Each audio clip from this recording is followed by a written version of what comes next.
ఒక చిన్న పట్టణంలో కృష్ణ అనే 7 సంవత్సరాల చిన్నారి నివసించేవాడు. ప్రతిరోజు బడికి వెళ్లే దారిలో అతను ఒక్కడే నడిచేవాడు.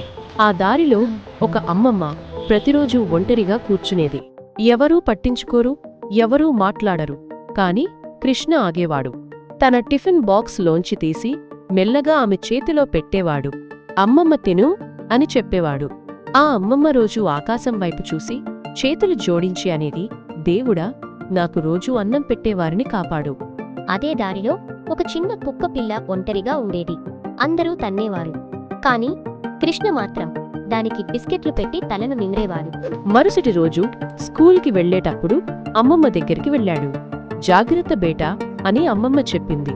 తరువాత కృష్ణని చూసి కుక్కపిల్ల పరుగెత్తుకుంటూ వచ్చింది. చూడు, నేను నీకోసం కొన్ని బిస్కెట్లు తెచ్చాను, తీసుకో. అమ్మ కిటికీలోంచి చూసింది.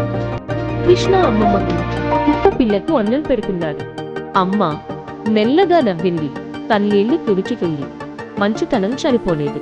అది చిన్ని మనసుతో బతికి ఉంది.